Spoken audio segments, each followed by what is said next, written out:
आइए पढ़ते हैं हरिशंकर परसाई की लिखी कहानी बुद्धिवादी। आशीर्वादों से बनी जिंदगी है।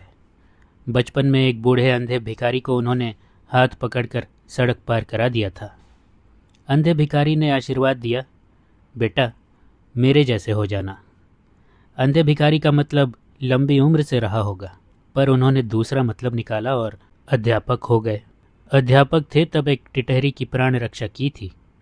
टिटहरी ने आशीर्वाद दिया, भैया मेरे जैसे होना।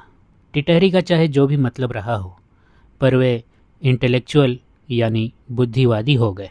हवा में उड़ते हैं पर ज़मीन में सोते हैं तो टांगे ऊपर करके, इस विश्वास और दम्भ के साथ कि आसमान गिरेगा तो पांव से थाम लूँगा। आशीर्वादों से बनी ज़िंदगी का अब ये हाल है कि बंधी आमदनी 2-2.5 हज़ार की है। बंगला है, कार है, दोनों लड़के अच्छी नौकरी पा गए हैं, लड़की रिसर्च कर रही है। ऐसे में शरीफ से शरीफ आदमी इंटेलेक्चुअल हो जाएगा। वे कोई ख़ास शरीफ भी नहीं है, वे होने में ऐसे ही लेट हो गए। 2 साल विदेशों में रहकर वे लौटे तो परिचितों में हल्ला हो गया कि वे बुद्धिवादी हो गए हैं। तमाशा प्रेमी लोग उन्हें देखने जाते और बताते कि वे सचमुच बुद्धिवादी हो गए। एक ने उन्हें खिड़की से झांक कर देखा और हमें बताया, वह तो सचमुच बुद्धिवादी हो गया। कमरे में बैठा छत को ऐसे देख रहा था जैसे हिसाब लगा रहा हो कि छत कितने सालों में गिर जाएगी। एक ने उन्हें बगीचे में घूमते देख लिया। कहने लगा, जब वह फूलों की तरफ देखता तो फूल कांपने लगता। यह भयंकर बुद्धिवादी हो गया है। एक दिन हम उनसे मिलने पहुंचे, मैं और मेरा एक मित्र। फ़ोन पर उन्होंने आधे घंटे बाद आने को कहा था। हम उन दिनों पूर्वी बंगाल के तूफान पीड़ितों के लिए चंदा इकट्ठा कर रहे थे। सोचा बुद्धिवादी को भी देख लेंगे और कुछ चंदा भी ले लेंगे। उनके कमरे में हम घुसे। सचमुच वो बदल गए थे। काली फ्रेम का चश्मा निकल गया था, उसकी जगह पतली सुनहरी फ्रेम का चश्मा वे लगाए थे। आंखों की चमक और फ्रेम की चमक एक दूसरे को प्रतिबिंबित करके चकाचौंध पैदा कर रही थी। मुद्रा में स्थायी खिन्नता। खिन्नता दुखदाई होती है, मगर उनके चेहरे पर सुखदाई खिन्नता थी। खिन्नता दुनिया की दुर्दशा पर थी। उसमें सुख का भाव इस गर्व से मिला दिया था कि मैंने इस दुर्दशा को देख लिया। बाईं तरफ का नीचे का होंठ कान की तरफ थोड़ा खिंच गया था, जिसमें दोनों होंठ के बीच थोड़ी सी जगह हो गई थी। स्थायी खिन्नता व लगातार चिंतन से ऐसा हो गया था। पूरे मुंह में वही एक छोटी सी सेंध थी जिसमें से उनकी वाणी निकलती थी, बाकी मुंह बंद रहता था। हम पूरे मुंह से बोलते हैं, मगर बुद्धिवादी मुंह के बाएं कोने को जरा सा खोलकर गिनकर शब्द बाहर निकालता है। हम पूरा मुंह खोलकर हंसते हैं, बुद्धिवादी बाईं तरफ के होठों को थोड़ा खींचकर नाक की तरफ ले जाता है। होठ के पास के नथुने में थोड़ी हलचल पैदा होती है और हम पर कृपा के साथ यह संकेत मिलता है कि आई एम अम्यूज्ड। तुम हंस रहे हो, मगर मैं सिर्फ थोड़ा मनोरंजन अनुभव कर रहा हूँ। गंवार हंसता है, बुद्धिवादी सिर्फ रंजित हो जाता है। टेबल पर 5-6 किताबें खुली हुई उल्टी इस तरह पड़ी हैं जैसे पढ़ते पढ़ते लापरवाही से डाल दिए हों, पर वे लापरवाही से ऐसे छोड़ी गई हैं कि हर किताब का नाम साफ दिख रहा है। किताबों की समझदारी पर मैं न्यौछावर हो गया। लापरवाही से एक दूसरे पर गिरेंगी तो भी इस सावधानी से कि हर किताब का नाम न दबे। मैं समझ गया कि वे किताबों को पढ़ नहीं रहे थे। हमें आधा घंटा बाद उन्होंने बुलाया। इस आधा घंटा में बड़ी मेहनत से इन किताबों की बेतरतीबी साधी होगी। बुद्धिजीवी बार बार किताबों की तरफ हमारा ध्यान खींचने की कोशिश करता है। वह चाहता है हम चकित हों और कहें, कितनी तरह की पुस्तकें पढ़ते हैं आप, इनके तो हमने नाम भी नहीं सुने। हम चकित होने में देर कर रहे हैं। बुद्धिवादी थोड़ा बेचैन होता है। उन्होंने हमें इस तरह बैठाया है कि हमारी तरफ देखने में उनको सिर को 35 डिग्री घुमाना पड़े। 35 डिग्री सिर घुमाकर, सोफे पर कोहनी टिकाकर, हथेली पर ठुड्डी को साध कर वे जब भर नज़र हमें देखते हैं तो हम उनके बौद्धिक आतंक से दब जाते हैं। हम अपने को बहुत छोटा महसूस करते हैं। उनकी मुद्रा और दृष्टि में जादू पैदा हो जाता है। जब इस कोण से हमें देखकर वे पेट में से निकलती सी धीमी गंभीर आवाज़ में कहते हैं, टू माई माइंड, तो हमें लगता है यह आवाज़ ऊपर बादलों से आ रही है, पर आसमान तो साफ है।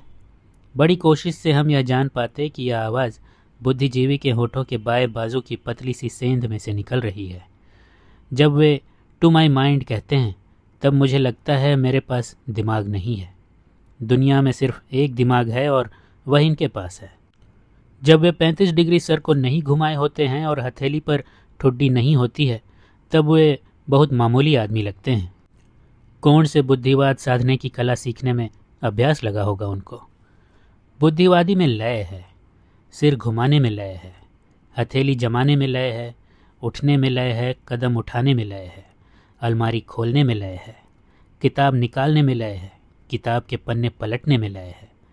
हर हलचल धीमी है, हल्का व्यक्तित्व हड़बड़ाता है। इनका व्यक्तित्व बुद्धि के बोझ से इतना भारी हो गया है कि विशेष हरकत नहीं कर सकता। उनका बुद्धिवाद मुझे एक थुलथुले मोटे आदमी की तरह लगा जो भारी कदम से धीरे धीरे चलता है। वे बोले, मुझे यूरोप जाकर समझ में आया कि हम लोग बहुत पतित हैं। मैंने कहा, अपने पतन को जानने के लिए आपको इतनी दूर जाना पड़ा? बुद्धिवादी ने जवाब दिया, जो गिरने वाला है वह नहीं देख सकता कि वह गिर रहा है। दूर से देखने वाला ही उसके गिरने को देख सकता है। उस वक्त हमें लगा कि हम एक गड्ढे में गिरे हुए हैं और यह गड्ढे के ऊपर से हमें बता रहा है कि हम गिर गए हैं। उसने हमारा गिरना देख लिया है, इसलिए वह गिरने वालों में नहीं है। मेरे मित्र ने पूछा, हमारे पतन का कारण क्या है? बुद्धिजीवी ने आंखें बंद करके सोचा, फिर हमारी तरफ देख कर कहा, टू माई माइंड हम में कैरेक्टर नहीं है। अपने पतन की बात उन्होंने इस ढंग से कही कि लगा उन्हें हमारे पतन से संतोष है। अगर हम पतित न होते तो उन्हें यह जानने और कहने का सुयोग कैसे मिलता कि हम गिरे हुए हैं और हमारा गिरना वे साफ देख रहे हैं। साथी ने अब मुद्दे की बात कहना ज़रूरी समझा। बोला, पूर्वी बंगाल में तूफान से बड़ी तबाही हो गई है।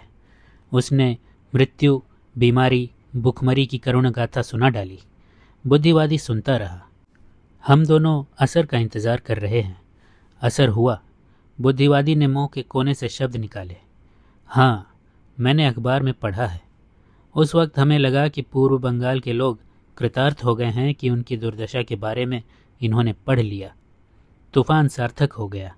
बीमारी और भूखमरी पर उन्होंने बड़ा एहसान कर डाला। मैंने कहा, हम लोग उन पीड़ितों के लिए धन संग्रह करने निकले हैं। हम चंदा लेने आए थे। वे समझे हम ज्ञान लेने आए हैं। उन्होंने हथेली पर ठुड्डी रखी और उसी मेघ गंभीर आवाज़ में बोले, टू माई माइंड प्रकृति संतुलन करती चलती है। पूर्वी बंगाल की आबादी बहुत बढ़ गई थी। उसे संतुलित करने के लिए प्रकृति ने तूफान भेजा था। इसी बीच पूर्वी बंगाल में उनकी सहायता के अभाव में एक आदमी और मर गया होगा। अगर कोई आदमी डूब रहा हो तो वे उसे बचाएंगे नहीं, बल्कि सापेक्षिक घनत्व के बारे में सोचेंगे। कोई भूखा मर रहा हो तो बुद्धिवादी उसे रोटी नहीं देगा। वह विभिन्न देशों के अन्न उत्पादन आंकड़े बताने लगेगा। बीमार आदमी को देखकर वह दवा का इंतजाम नहीं करेगा। वह विश्व स्वास्थ्य संगठन की रिपोर्ट उसे पढ़कर सुनाएगा। कोई उसे अभी आकर खबर दे कि तुम्हारे पिताजी की मृत्यु हो गई तो बुद्धिवादी दुखी नहीं होगा। वह वंश विज्ञान के बारे में बताने लगेगा। हमने चंदे की उम्मीद छोड़ दी। अगर हमने बुद्धिवादी से चंदा मांगा तो वह दुनिया की अर्थव्यवस्था बताने लगेगा। अब हमने अपने आप को बुद्धिवादी को सौंप दिया। वह सोच रहा था, सोचकर बड़ी गहराई से खोज कर लाया वह सत्य जिसे आज तक कोई नहीं पा सका था। बोला, to my mind our greatest enemy is poverty. मेरे विचार में हमारा सबसे बड़ा शत्रु गरीबी है। एक वाक्य सूत्र रूप में कहकर बुद्धिवादी ने हमें सोचने के लिए वक्त दे दिया। हमने सोचा, खूब सोचा, मगर गरीबी की समस्या के हल के लिए फिर बुद्धिवादी की तरफ लौटना पड़ा। मैंने पूछा, गरीबी दुनिया से कैसे मिट सकती है? बुद्धिवादी ने कहा, मैंने सोचा है, पूंजीवाद और साम्यवाद दोनों मनुष्य विरोधी हैं। ये दोनों गरीबी नहीं मिटा सकते। हमें आधुनिक तकनीकी साधनों का प्रयोग करके खूब उत्पादन बढ़ाना चाहिए। मैंने पूछा, मगर वितरण के लिए क्या व्यवस्था होगी? बुद्धिवादी ने कहा, वही मैं आजकल सोच रहा हूँ। एक थ्योरी बनाने में लगा हूँ। मनुष्य जाति की तरफ आशा की एक किरण बढ़ाकर बुद्धिजीवी चुप हो गया। मेरे साथी ने कहा, हमें समाज का नव निर्माण करना पड़ेगा। बुद्धिवादी ने फिर हम बौनों को घूर कर देखा। बोला, समाज का पहला फ़र्ज़ यह है कि वह अपने को नष्ट कर ले। Society must destroy itself. यह जाति, वर्ण और रंग और ऊंच नीच के भेदों से जर्जर समाज पहले मिटे, तब नया बने। सोचा पूछूं, सारा समाज नष्ट हो जाएगा तो प्रकृति को मनुष्य बनाने में कितने लाख साल लग जाएंगे? मैंने पूछा नहीं, यह सोचकर संतोष कर लिया कि सिर्फ मैं समझता हूँ। यह एहसास आदमी को नासमझ बना देता है। बुद्धिवादी मार्क्सवादी की बात कर लेता है, फ्रायड और आइंस्टीन की बात कर लेता है, विवेकानंद और कन्फ्यूशियस की बात कर लेता है। हर बात कहकर हमें उसे समझाने और पचाने का मौका देता है। वह जानता है ये बातें हम पहली बार सुन रहे हैं। हम पूछते हैं, फिर दुनिया की बीमारी के बारे में आपने क्या सोचा है? किस तरह यह बीमारी मिटेगी? वह आंख बंद कर लेता है, सोचता है। हम बड़ी बात सुनने के लिए तैयार हो जाते हैं। बुद्धिवादी कहता है, ultimately I have to return to Gandhi. आखिर मुझे गांधी की तरफ लौटना पड़ता है। लव। बुद्धिवादी अब क्रांतिकारिता पर आ गया है। कहता है, स्टूडेंट पावर, यूथ पावर, हमें अपने समाज के युवा वर्ग को आज़ादी देनी चाहिए। वही पलटेंगे इस दुनिया को, वही बदलेंगे। जो कौम अपने युवा वर्ग को दबाती है वह कभी ऊपर नहीं उठ सकती। यह किताब देखिए, मर्क्यूज़ की, यह कोहेन बेंडी की किताब। बुद्धिवादी गंभीर हो गया है। उसने अंतिम सत्य कह दिया। हम उठने की तैयारी करने लगे। इसी वक्त नौकर ने एक लिफाफा लाकर उन्हें दिया। बुद्धिवादी चिट्ठी पढ़ने लगा। पढ़ते पढ़ते उसमें परिवर्तन होने लगे। 35 डिग्री का सर का कोण धीरे धीरे कम होने लगा। बुद्धिवादी सीधा बैठ गया। होंठ की मरोड़ मिट गई। आंखों में बैठी बुद्धि गायब हो गई। उसकी जगह परेशानी आ गई। चेहरा सपाट हो गया। सांस जोर से चलने लगी। बुद्धिवादी निहायत बौड़म लगने लगा। बुद्धिवादी ने चिट्ठी को मुट्ठी में कस लिया, चश्मा उतार लिया। हम नंगी आंखें देख रहे थे। वे बुझ गई थी। चमक चश्मे के साथ ही चली गई थी। दम्भ शायद मुट्ठी में चिट्ठी के साथ दब गया था। मैंने कहा, आप परेशान हो गए, सब खैर तो है? बुद्धिवादी हतप्रभ था। वह हमारे सामने अब उस असहाय बच्चे की तरह हो गया था जिसका खिलौना बाल्टी में गिर गया हो। गहरी सांस लेकर बुद्धिवादी ने कहा, यह ज़माना आ गया। मैंने पूछा, क्या हो गया? बुद्धिवादी ने कहा, लड़की अपनी मौसी के घर लखनऊ गई थी, वहीं उसने शादी कर ली, हमें पता तक नहीं। मैंने पूछा, लड़का क्या करता है? बोले, इंजीनियर है। मैंने कहा, फिर तो अच्छा है। बुद्धिवादी उखड़ पड़ा, क्या अच्छा है? मैं उसे जेल भिजवा कर रहूँगा। हमारे सामने एक महान क्षण उपस्थित था। मनुष्य जाति के आंतरिक संबंधों के बारे में कोई महान सत्य निकलने वाला है उनके मुख से। अब उनका मुंह पूरा खुलने लगा है। चश्मा लगाए हुए तब होठों की संपुट के कोने से गुरु गंभीर आवाज़ निकालते थे, अब पूरा मुंह खोल कर बोलते हैं। बुद्धिवादी इस स्थिति का क्या विश्लेषण देता है? यूथ पावर, स्त्री पुरुष संबंधों की बुनियाद, विवाह की स्वतंत्रता। हम उनके मुंह की तरफ देखते हैं। उनकी परेशानी बढ़ती जाती है। चिट्ठी को वे लगातार भींच रहे हैं। वे शायद पत्नी को यह खबर बताने को आतुर हैं, पर हम यह जानने को आतुर हैं कि इतनी अच्छी शादी को लेकर ये परेशान क्यों हैं। ज़रूर इसमें कोई महान दार्शनिक तथ्य निहित है जो सिर्फ बुद्धिवादी समझता है। मैंने कहा, लड़का लड़की बड़े हैं, शादी मौसी के यहाँ हुई है, वर अच्छा है, फिर आप दुखी और परेशान क्यों हैं? हम जिज्ञासुओं को यह रहस्य बताइए ताकि हम जीवन के प्रति बुद्धिवादी दृष्टिकोण अपना सकें। उन्होंने नंगी बुझी आंखों से हमारी तरफ देखा, फिर अत्यंत भरी आवाज़ में कहा, वह लड़का कायस्थ है ना? अभी हम पढ़ रहे थे हरिशंकर परसाई की लिखी कहानी बुद्धिवादी।